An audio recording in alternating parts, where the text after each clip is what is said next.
And Courtney, are you able to pull up the agenda and share that? Yes, I will do that now. Thank you.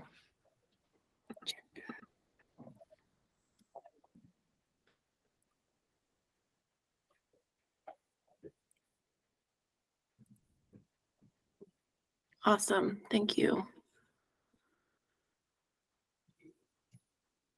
And I always forget, how many do we need for quorum? We need 5. Okay. So we have Brett, Clyde, Commissioner Shattuck McNally. We've got Commissioner Church. So yeah, we have quorum. Great. Okay, so I'll go ahead and call the meeting to order at 12:02 p.m. Thanks all for joining us today. We're really excited to have our guest speaker, Tyler Thompson. Welcome, sharing about Utah's Watershed Restoration Initiative program. We'll go ahead and tackle the quick things like approval of the minutes so we can give Tyler most of the time today. So are there any questions, comments on the minutes? If none, I'll take a motion for approval. So moved. I'll second that. Thank you. All those in favor say aye. Aye. Aye. Opposed, nay. Okay, minutes are approved. Oh, and roll call. Courtney, that's right. You had me do roll call. I still don't have a list of the names of people on the committee. Do you mind going through the roll call? And then just, you can send those over to me so that way you don't have to do that at future meetings too. Yeah, that sounds great. So I'll just go down the list I have and then I will share it with you, Christina. Awesome. So Christina Bury, Present. Commissioner Clyde Church, Present. Katie McGrath Novak. Hi, Katie. Commissioner Jody Shattuck McNally. Present. Amy Moyer is excused. John Ring. Present. Great. Kirk Willer, Vaughn Jones. Yep. Christina, Hi, Kirk. Brett Wolk. Aye. Great. And Selvin Whitestunk. Okay, that's roll. We definitely, have a great quorum today. awesome. Thank you, Courtney. So, I want to introduce our guests. Oh, it looks like Selwyn White Skunk just joined as well. So that's great. Awesome. Hello. Hi. We just finished roll call, so you didn't miss anything. I hope not, but I'm here. Awesome. Thank you. I want to introduce our guest speaker, Tyler Thompson. So he is the Watershed Program Director for Utah's Department of Natural Resources. And just some background for you, Tyler, this group is a subcommittee of the State Forest Health Council for Colorado. And our focus is leveraging resources. So that could be finances, funding, basically anything that we can leverage in order to accelerate work for forest health, forest resiliency for the state. And so we have a diverse group of folks here. We have county commissioners. I'm a watershed scientist for Denver Water. We have our federal partners here. We've got research institutions. We've got collaborative groups represented in this space as well. So it's a really diverse group. We have tribes represented here as well. So we're just really interested in learning from you all about the tools and ways that you're leveraging resources. Just turn it over to you, and please, I want it to be as informal or formal as you want it to be. Like if you want to pause for questions at the end, I'll make sure we do that. Or if you want people to ask questions as you go, just let us know what you prefer. So I'll turn it over to you, and thank you so much for being here. Thank you. Thanks for the invitation. I do have a presentation. I'll try and share it and see how that works. You never know. these days. Let's see here. How's that? Looks good. Are you guys seeing the actual presentation or the presenter view? I'm seeing the actual presentation. Perfect. So yeah, thanks again for the invitation. I've actually got family in Colorado, so I'm always happy to speak with adjacent states, but Colorado is definitely one of those areas that we visit often, and so happy to help wherever I can on the Watershed Restoration Initiative is a program that I've been involved with for most of my career. I've got about 25 years in the agency, and I started as an actual restoration biologist on the ground, putting projects out there, and have kind of rose through the ranks over the last 25 years, and I'm now the director of the statewide program. So just kind of wanted to talk a little bit about what it is that we do, kind of what our core values are, and what makes this program different from a lot of other programs throughout the state. And feel free to interrupt me and ask questions as I go through, or we should have time at the end for questions as well. So WRI is the Watershed Restoration Initiative. We're now an 18-year-old program, and this is a state-led program. And we always talk within the initiative about the 3 legs of the initiative, or the 3 ecosystem values that we're focused on improving. Number 1 is watershed health and biological diversity. Water quality and yield is the second one. And then opportunities for sustainable uses of natural resources. So everything we do should tie back to these 3 legs of the initiative. So why was the program created? Back in the early mid-2000s, for those of you who were in the natural resource space at that time, you may have remembered that we were coming off of a pretty significant drought. We're seeing declining trends in vegetation and wildlife populations. We're having issues. In our state, major concerns were mule deer and sage grouse. And in our state, we were actually seeing a pretty significant sagebrush die-off, and that really activated the partnership. And this quote that I put on here comes from Rory Reynolds, who's my predecessor in this director's chair. And it's a quote that I think is kind of an interesting one. He talks about how right now we need to work together, government agencies and the public, more than any time in our history. Once something is lost, we can never go back. We see a decline in the integrity and health of our ecosystem. We need to learn how to manage fires and invasion of exotic plants. We need to do a better job of managing grazing and managing our wildlife populations. And then in bold here, he talks about the first thing that needs to happen is agencies that sometimes have competing goals need to work together to solve these problems. And we need the public support to do that. And so as a director, I've kind of taken on this quote as kind of the core message of what I believe we're here to do. And that's to bring different, sometimes competing agencies and organizations together, find the overlap, and advance these shared goals. So we are at the core. WRI is a grant program. We do receive funding from the legislature each year. But more than just a grant program, we feel like our mission is to actually build this cooperative network and institution. So we really try with everything that we do to facilitate this cooperation and help from the very beginning of the project development, to improve the implementation, to track it across all ownerships, and to include all of the different imperiled ecosystems. So it's a very broad program. We want these projects to be both financially and physically supported by the initiative and our DNR agencies, and specifically all the way from NEPA through post-treatment monitoring.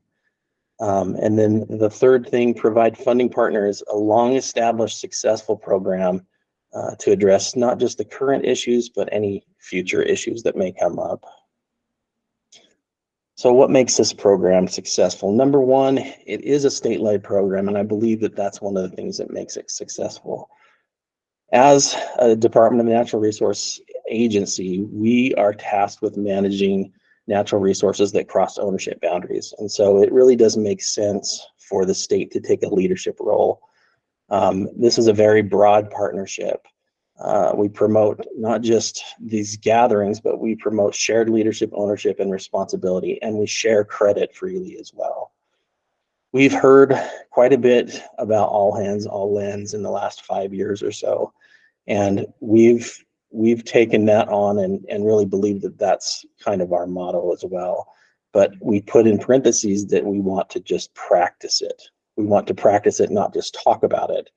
So facilitation and partner gathering, that's probably one of our most important things that we do. We pay for meeting space, we pay for lunches, we pay for professional facilitation when it's necessary. The funding and contracting centralization portion of it. This is one thing that makes our program very unique is as a DNR, we take in all these different sources of funding from dozens and dozens of different partnership organizations, including the federal agencies. We pool those funds together. We then redistribute those funds out to different projects. And we do all of this without taking any overhead. Equipment and employee sharing, that's an important part of our process as well. We have a central facility that has equipment, and that equipment is available free of charge to projects that come through the WRI process, whether or not we are funding them. Assistance with NEPA, cultural resources, monitoring, and then the bulk seed and purchasing facility that we also operate as a DNR. We have a seed mixing and purchasing facility that is also available to any entity that comes through WRI. And then more than anything else, if you don't remember anything else from this presentation, is we believe that the right way to do these statewide programs is to have it come from the bottom up. So most programs that I've seen around the country that are similar to this have, you know, a call for proposals. Proposals are then sent up to a central high-level committee made up of professors and politicians and other natural resource professionals. We've taken the opposite approach here, where we have 5 lower level regional teams that are made up of the actual people on the ground who are putting projects on the ground. Those teams are the ones that actually administer the program. So they get together, they rank projects, they help each other be successful. The administrative team, my office, we will set broad direction. We'll actually put the ranking criteria together. But then we feel like our job is to kind of break those roadblocks and really stay out of the way. And then we have an internal mantra that when we're asked to help with something, our first answer to that is yes, and then we move to how. So we're always trying to help things move along and not stand in the way. One of the most important things that we do and to help with oversight of these projects is we've developed and maintained a project tracking website. So this is probably about a $2 million system now that we've updated over the years. And this is the way that the program tracks proposals, tracks those proposals through the funding process. It has within it the finance section that actually will track the different funding sources and how they're applied to the project. It has as part of it a mapping system that's very specific and shows where projects are being located, the actual footprint of where the equipment is being used, where the seed's going on the ground. And we feel like this is a good thing for the oversight entity to control, and it helps us summarize what's going on statewide. So back to the regional teams. As I mentioned, there are 5 regional teams. We follow the Division of Wildlife Resources regional boundaries just because we had to pick a boundary, and that seemed to be one that was pretty readily available. So each of these regional teams operate pretty independently. They develop and amend their own team charters. They elect their own leadership. That's a rotating leadership. So it could be anyone from an environmental organization leading one of these teams to a BLM or Forest Service employee. The main operation of these teams is the review of WRI proposals. So they put together a separate ranking committee that looks at proposals, runs them through the ranking system, and gives those scores to us for funding. We have had these teams annually review and amend conservation focus areas. We've recently done away with those focus areas. And then besides the meetings, we have 2 meetings a year, and then we have an annual field tour that we ask these groups to do each year. And so getting together, especially out in the field, and looking at what's been successful and what hasn't been successful, that's an extremely important part of this process. So just a picture here that shows kind of on top, you can see one of our project presentation meetings in our southeastern region where we get together and actually do the project evaluation and presentation. And then the bottom picture is a photo from our southern region. You can see the Forest Service gentleman at the front kind of leading that tour, just to show you kind of what kind of participation and what kind of folks come to these. You know, I think our southern region tour this year had over 70 people show up to it and learn from the things that are working and things that are not working. So project evaluation, I mentioned, is a big part of what they do. And the next 2 slides kind of go through the different evaluation criteria that we have these folks look at. So the first thing that's kind of the entry to the WRI program is, does your program hit one of the 3 legs of the initiative? And then for the first time, we've actually put a limitation on our proposals this year. So it has a $1 million and 4 HUC-10 geographic limitations this year. And that was basically put in place because we started to see things escalate to the point. I think we had a couple proposals that were like $6 million last year, and that just got a little bit too big for us to handle. We asked them to score the project's water quality and water quantity effects. We look at watershed health and biological diversity, both high interest game and fish species. So those species that the Division of Wildlife feels are important from a hunting and fishing perspective. We also look at the species of greatest conservation need from our wildlife action plan, and then extend even further into that wildlife action plan and look at the threats, both related to species and habitats. Sustainable uses of natural resources is another criteria that we look at. Does the project help with things like timber harvest, hunting, fishing, recreation, and then livestock grazing is a big part of what we score and evaluate. Other ecological considerations we look at.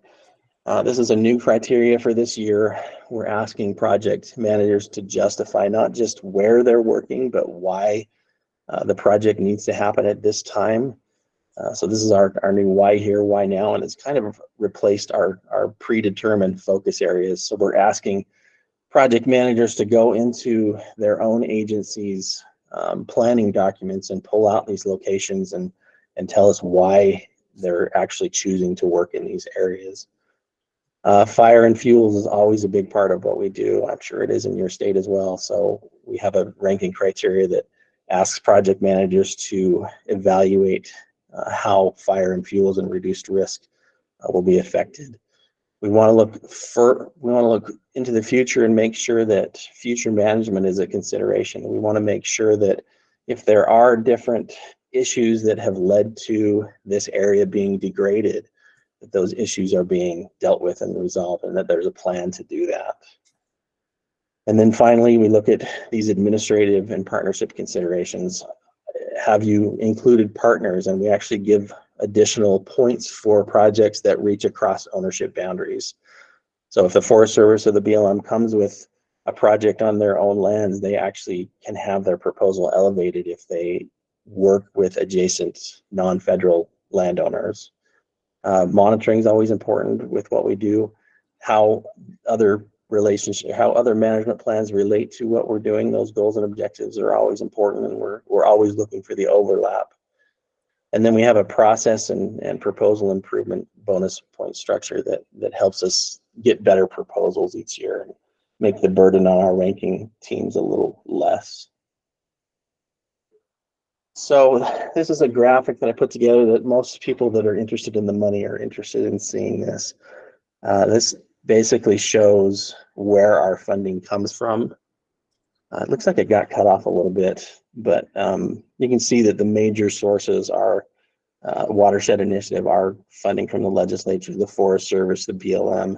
But then we also get quite a bit of funding from like our sportsmen's groups. So our sportsmen's groups have funding that they're able to put into this program each year. The state of Utah has a program where we allow different conservation organizations and sportsmen's groups to auction off very valuable wildlife tags in their banquets, and we raise millions of dollars through that process, and 90% of that funding comes back to these types of projects on the ground, along with research and other things. And then just to look at our annual acres, in red is our fire rehab, and blue is our regular WRI. The green shows the total over the years, and just kind of shows you, we've seen some steady growth, but we've also seen some decline in the last few years as project work gets more expensive and our funding remains relatively flat. And the fire rehab is really kind of our side business. We've put together this very highly functioning partnership, and the main goal of this is these proactive restoration treatments. But we also have found that utilizing this partnership to rehab fires has been a big part of what we do in our business model. And then I just put this up as we put together these documents every year mostly for our legislature and our funding partners, that shows the map on the left that shows in red all the different areas where we've done fire rehab, and blue is our proactive restoration. So it truly is a statewide program. And then this by the numbers document that we put together each year shows, and we're now up to about 2,700 completed projects with over $377 million, over 700 partners on the ground, and we've now exceeded 2.5 million acres. And some of the smaller numbers on the lower left there, I love putting these in there because it's not something we often talk about, but one of the things that we do as a program is we do cultural resource clearances on about 100,000 acres a year. And so as a program, we're actually adding to the historical record of this state. And I think that's an important number for us to talk about each year. So yeah, that is kind of the quick and dirty about the WRI program. And I hope there's lots of questions. So love to answer some questions. Thank you so much, Tyler. That was, wow, I'm blown away. Like, that was impressive.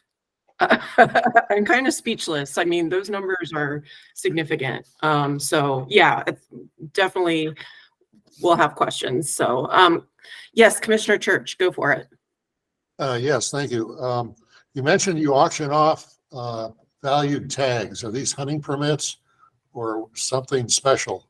Yes, so we take a portion of our available hunting tags for different units across the state, and we have a program that actually allows those tags to get sold to the highest bidder in auctions. And then in there, they also have a banquet system, but they also have one big expo every year where they give those tags away to help boost the attendance at those expos. And those bring in about, I think last year we saw about $4 million come into the program from that one specific funding source. Did that take legislation to enable? It did. It's been around in Utah. I think Utah was one of the first programs that put that into place. But yeah, there is an enabling legislation that allows that to happen. Great, thank you. Any other questions for Tyler?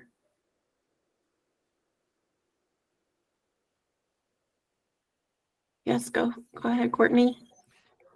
Yeah, I'm curious about the focus areas. I think I heard you say you did away with them somewhat recently. I'm wondering if you can talk about maybe how you use them, and then if I heard correctly, why you decided to stop using them. So yeah, from the beginning of the program, we had an internally created focus area map that we would adjust every year.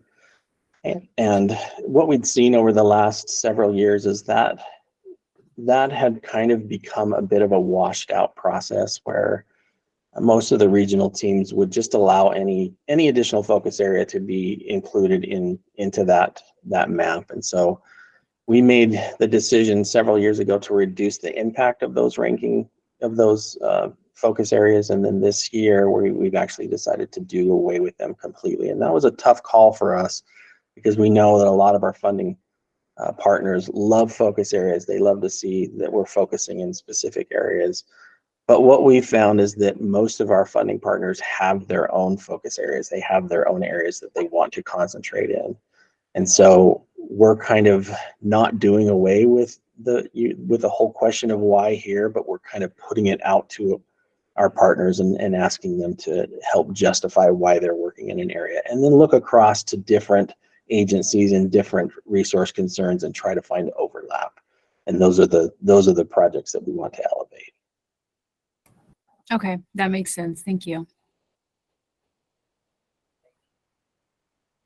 Who else has questions? I have lots of questions, but I'm being patient and waiting on you all. So, okay, well, I'll go ahead and ask. I'll ask a couple, and then maybe that'll get some other questions queued up.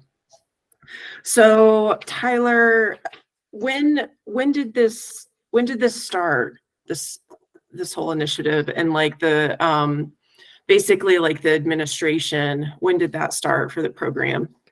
So it started back in 2006 was our first year, and that started with a legislative funding appropriation, I think of about $2 million. And that funded my position, the director position, and along with the BLM and the NRCS specifically, that group of 3 folks went out and really started the program, developed the regional teams, got everything rolling, got the actual regional charters in place, and then kind of led things from there. Okay, that's really good to know. There's so many, I could really get in the weeds with this, but okay, so started in 2006 with legislation for $2 million, and that funded your position, and then from there, how did you go about getting buy-in to get folks basically, were they volunteering their time essentially to be on a resource team, or like how did you kind of get people to dedicate their time to that? So yeah, it's completely voluntary. Our funding now is up to $6 million. And then, you know, one of the things that we did to help bring in other funding sources, like I mentioned in the proposal or in the presentation, is we basically take on the role of handling everybody's financials. So we do a couple hundred cooperative agreements a year to bring funding in. And the hook is that we do that for free. So we've taken in, you know, almost $300 million. We've never taken a dime in overhead. That's an in-kind donation from DNR. And so honestly, that's one of the biggest carrots for folks to want to participate in the program, is we take a big burden off their chair and take care of it for them.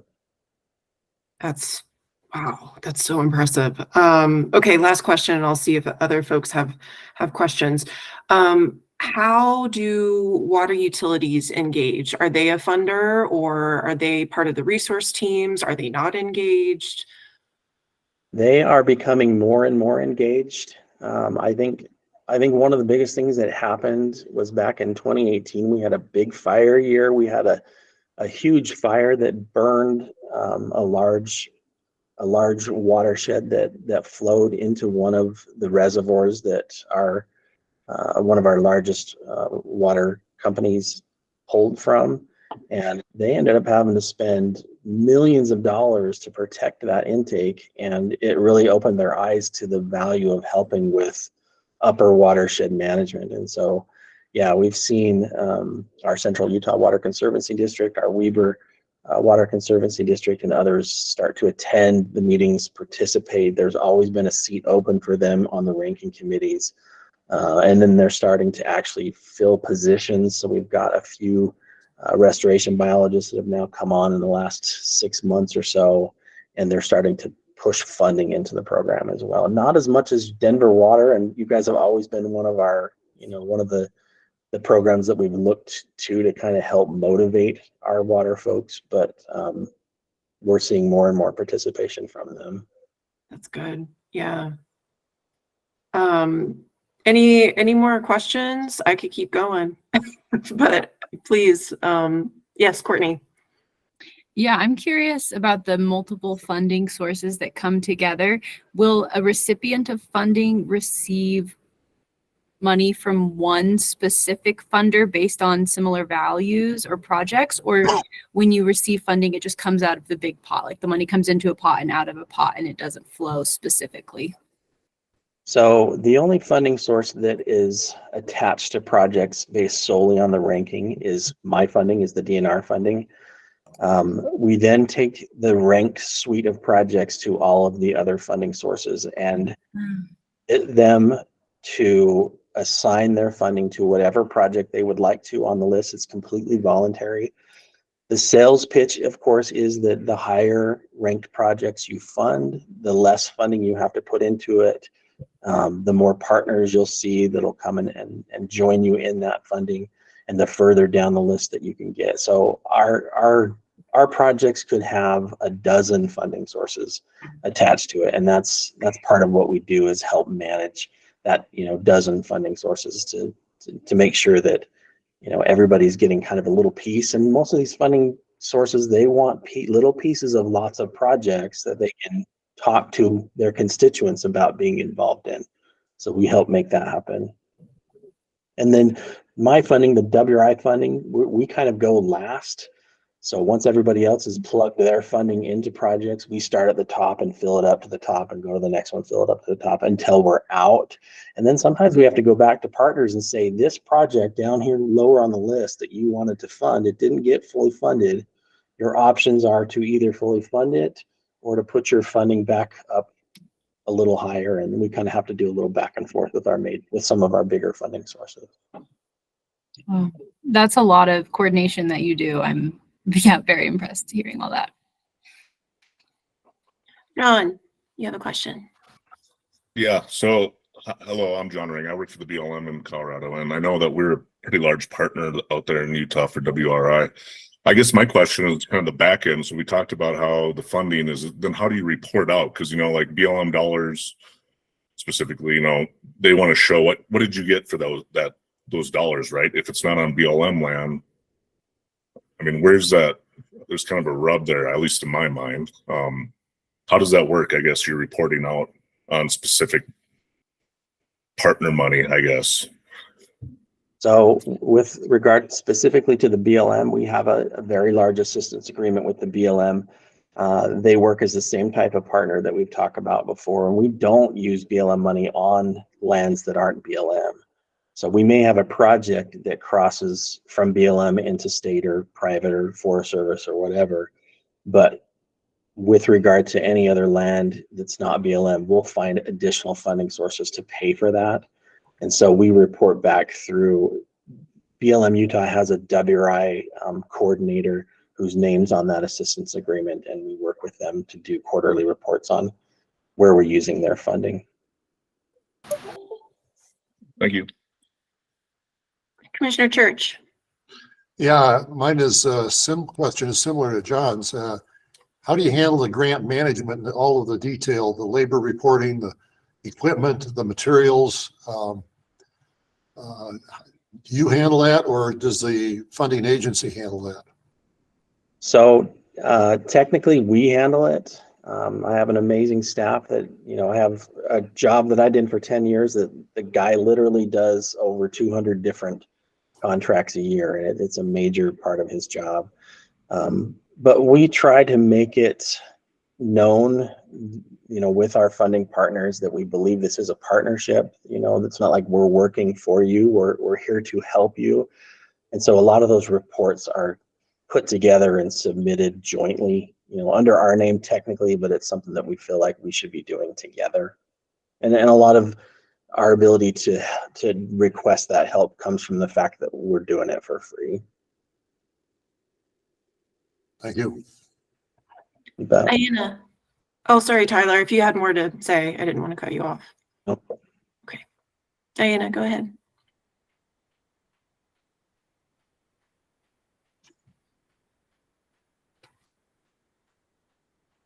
We can't hear if she's speaking. Yeah, I don't hear.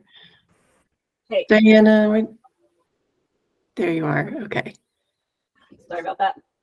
I'm Diana Selby. I'm with the Colorado State Forest Service. And I guess it's related to some of these previous questions, but what is the total capacity that it's taking to manage this program? And obviously DNR, it sounds like Big Utah is the one who's sort of taken on that burden. You have X number of staff, but I'm just curious, like, what does that whole capacity look like? Obviously that's more than just a couple positions, I think.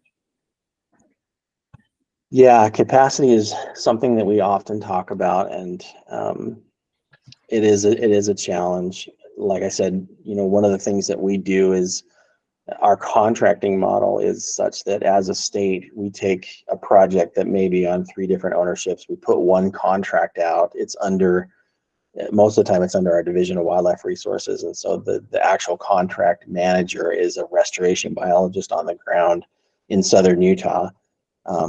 But that person then uses his partnership network to help actually manage the project on the ground. We almost exclusively use external partners, external contractors. We don't do a lot of in-house work. And so a lot of the work that happens on the ground is technically a DNR contract, but you could have a BLM person out there, talking to the contractor and making sure they're doing what they should. And that, that's kind of where a little bit of the crossover comes. We don't use BLM money on private land, but a BLM person may be on the ground helping direct the contractor onto private land and onto other, land ownership. So there's a lot of trust there between the different partners, and the ultimate responsibility for whether it goes right or wrong is DNR's. And we're able to take on that responsibility, whereas the federal partners most of the time can't. And a lot of times the federal partners have to have training to be able to do a federal contract that they're not required to have as part of our contract. That makes sense. Does that answer your question, or did I totally miss it? Yeah, a little bit. I guess specifically, like, that makes sense as far as those individual projects, and you kind of mentioned that in the presentation, I think. But as far as like just the overall WRI, like, here's this initiative, we have X number of staff that kind of make this program happen, and it sounds like $6 million is sort of an annual to put toward projects. But obviously there's staff, I'm assuming administrative staff, others that have to do all the tracking and funding, and so I'm just curious what that looks like as far as Right. So myself, I'm the only one paid through the WRI program. Most of the rest of our management of the program goes through our Division of Wildlife Resources. And that includes 3 other folks at my level that help with the administrative portion of this, including an archaeologist, and then all of their financial staff that works with the incoming and outgoing contracting. And then we have probably a suite of a dozen different restoration biologists on the ground in the regions that are kind of the go-to folks. We were audited a few years ago and were asked to actually track the value of all this in kind. And so we started tracking it a few years ago. And I think this year it was about $1 million worth of in-kind donation from the Division of Wildlife only. So all the other partners is on top of that.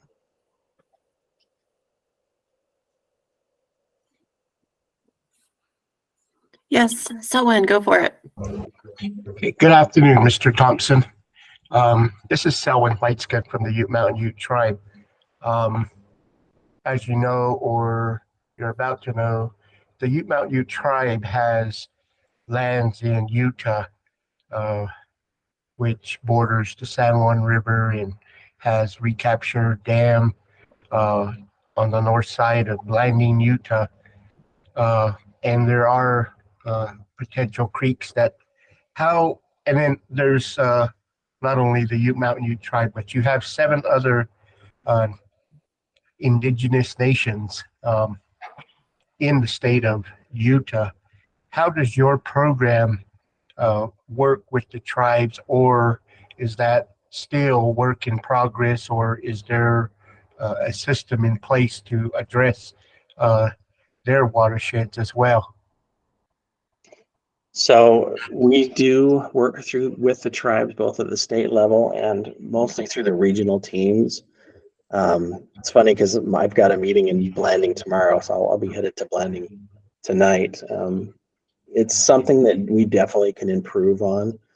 But yeah, we will fund and participate in projects that are on tribal land, especially when they border other federal and state land areas.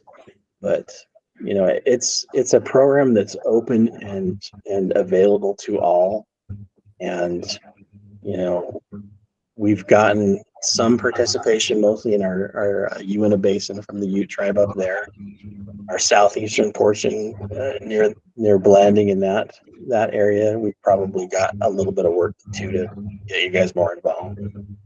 Yes, and the reason why, you know, where I'm asking this question is because the Ute Mountain Ute tribe is preparing for its adjudication on the rivers and the water issues within San Juan County and the other counties adjoining the Ute Mountain Ute Reservation with the Dene Nation and the Southern Paiute tribes that are located in that southeast corner and mid-south area around Kayenta Monument Valley.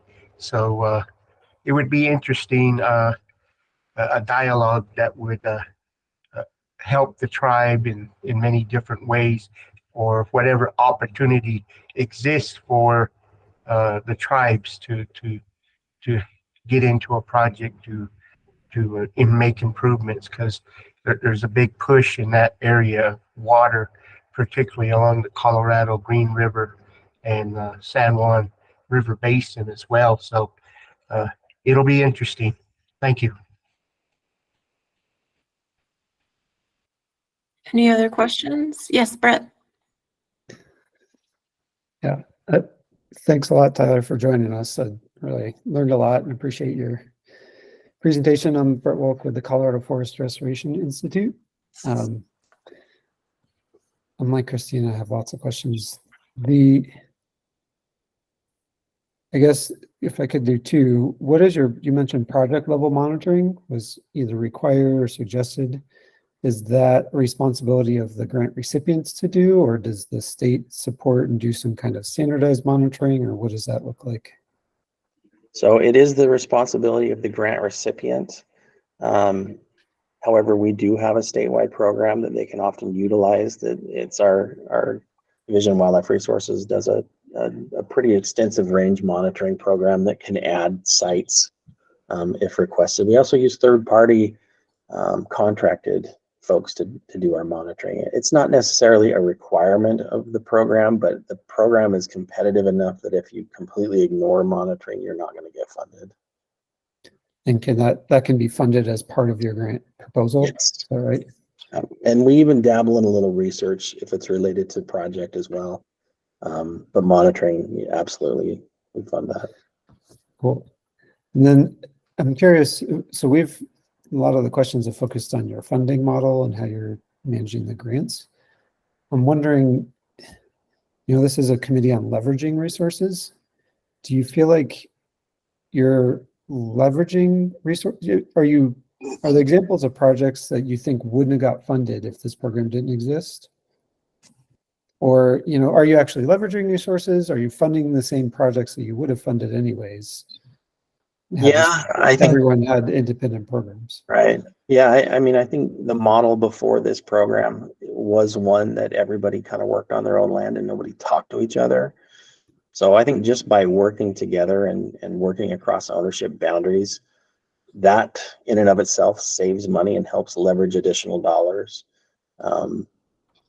But I think, without the WRI program, obviously our main funding source wouldn't exist. So those, that portion of projects wouldn't happen. But, I think success attracts, different sources. And so having a program that people can see is doing good and actually making a difference, and is put together in such a way that it is focused not just on a single resource goal or a single land ownership. That in and of itself, I think, helps bring many different partners that would not have necessarily put funding into this type of work. For example, we have funding sources anywhere from ConocoPhillips to Patagonia, and everything in between. Do you feel like it's the funding piece that makes it work though? Or you mentioned the funding for like collaboration and meeting space and facilitation, or there's lots of components. It's hard to put your finger on any one, but like, I do you think makes that's it the go? most important thing we do. I honestly think that's the most important thing we do, is to facilitate that partnership and those gatherings. Because if you notice, nobody can pay for lunches anymore. That little simple thing that we pay for lunch, that attracts partners that would never come to a meeting in the first place. But paying for meeting space and facilitation and stuff like that, actually getting these people to talk to each other, that's the most important thing that we do as a program. Thanks. Commissioner Chair, oh, go ahead. Brett, sorry. Did you have more questions, Brett? I said, thank you. Okay. Commissioner Church. Yes, just wondering, with all these partners in this mix, working on diversity of projects, how do you handle messaging, public information? I mean, a lot of things that we do need public recognition to maintain public funding. Do you handle that, or does each agency handle it separately, and how? We don't handle it through WRI. We do handle it through some of our DNR agencies. So we will work together with our major partners to put out kind of the summary information for the WRI. But then we also help fund and help participate in more localized PR work. And I found that that's the best way to do that type of thing. When you're talking about individual projects, I'll often get interview requests, and I'll try and get more local folks to be the voice for some of those more local projects. But if it comes to the program as a whole and kind of the summary information, that's where we step in through DNR and through WRI. Thank you. And Tyler, just to wrap up, if you, I guess in starting this program, what are some lessons learned, or like key things that you would recommend to folks like our subcommittee that may be interested in trying to get some legislative fixes, or just try to get something like this replicated in our state? I'll talk about one that's happened to us recently. So we've recently had some pretty aggressive environmental groups that have started to show up to our meetings and want to be involved. And we've had some county commissioners who wanted us to shut the door on them. And, it's been a little difficult to have them in the room and come with their perspective. But I found that including them and leaving that door wide open has been extremely beneficial. And, one of the things that we are challenged with is that when you score projects at this level, you're scoring projects that are your own partners. And there were some of my regional teams that wanted to kind of keep it secret who was scoring what, and we've pushed back against that. And a lot of it has to do with this environmental group who was coming in and getting blamed for projects getting low scores. So we've made sure that everything is extremely open. Your scores are open to everyone. Your name is going to be on there. Everything is publicly available. And my job is to defend that openness with everything I have. And that's been a lesson learned, is, there's always a lot of political pressure to kind of sway things one way or the other. And to me, that's the death knell to programs like this. Thank you. Thank you so much for your time and just sharing. I can't say enough about how impressed I am. That's amazing. So I may be in touch, just, if folks have other questions or want to see some examples or anything, just so subcommittee members, please feel free to reach out to me and Courtney, and then I'm happy to put you in touch with Tyler, or just, I just don't want to volunteer you, Tyler, to say your time is very valuable, and I want to be respectful of that and want to try to avoid just a lot of communication and follow up. So if I can be a funnel or help with that, I'm happy to. But I know certainly I'd be interested in learning more about seeing some examples of the cooperative agreements and even the legislation for how the program started. So there may be some follow-up, and I'm happy to help coordinate that for the subcommittee. So Sounds good. yeah, thank you so much. Really impressive. And you're welcome to hang out. We've got 8 more minutes, so you're welcome to stay on, or you can hop off, whatever you prefer. But thank you Yeah, so much. I've got to drive to Blanding tonight, so I think I'll hit the road. It's Okay, a 5-hour awesome. drive for me. Great. Thank you so much. Thanks. So for other business, let's see, I think there was just a quick update on the forest resiliency guide. And I think that was, and then just opening up for general updates from committee members. I think those were the only 2 things. Courtney, correct me if I'm wrong though. But so for the forest resiliency guide, again, huge thanks to Diana and the State Forest Service for moving forward with a request for proposals. And so Diana, I'm glad you came on camera, so thank you.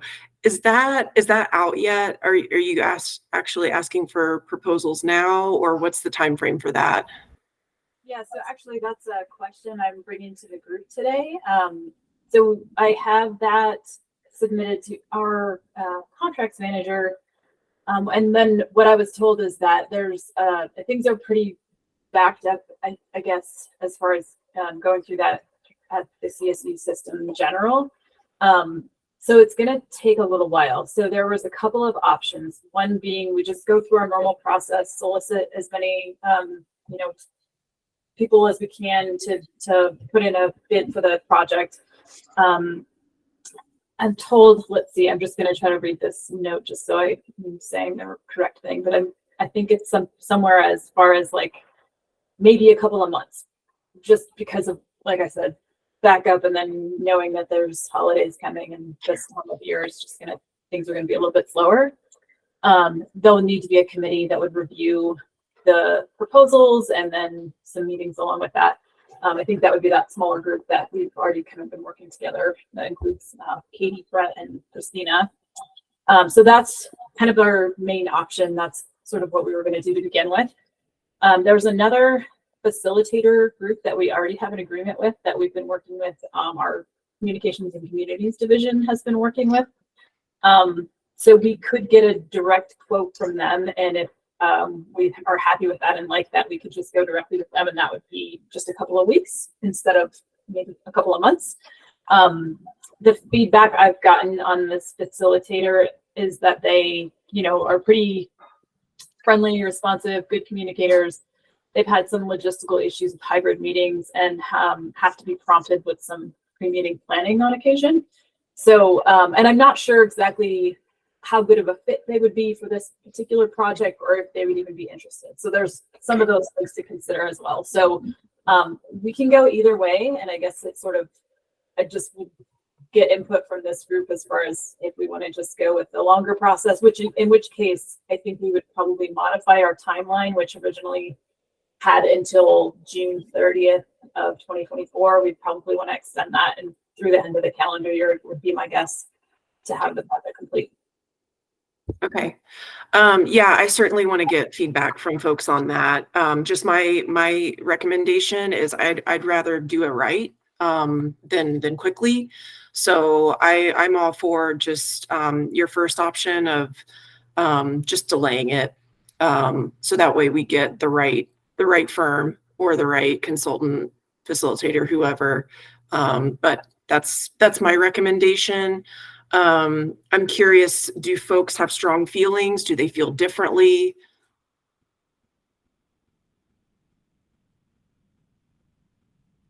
Brett, how about you, since you're really invested? Yeah, I was hoping to hear from people who aren't on me, Katie, and Christine on the kind of core team, but yeah, I agree we should do it right and not rush too much, but at the same time, if it's too much of a delay, we might miss the window to actually get it done. Remembering, I think, I don't know exactly what it is, but our 3-year term for some people is up at the end of next year. So Right. on this council. So yeah, I could be okay waiting, but maybe our core team can also meet with Diana and learn more about this other contract and other options and make a recommendation. Yeah, curious to hear what other people think. Yeah, Commissioner Church. Yeah, I'm okay with a schedule slip. Let's do it right. But the other question is the document we'll have that it comes out as a product, work product, would have its most useful longer life in the field if we did it sometime in the summer. So there's things you can do and things you can't do, and let's face reality of what's possible. Thank you, Commissioner Church. Katie. I just had a couple thoughts. One is related to Brett's point. I know there was talk about like asking the Attorney General's office about like whether the 3-year terms could be renewed, and it sounded like maybe that'll be not an issue. The other thing is, so we could go through this contractor that we already have. I agree. I think it would be better to do it right as opposed to do it quickly. Would it take 6 months to hire someone? Could we pick like an in between? Like if it's due in July right now, does it have to be pushed all the way back to December, or could it be pushed back to like September or something, some sort of a middle ground where we get a little bit of both?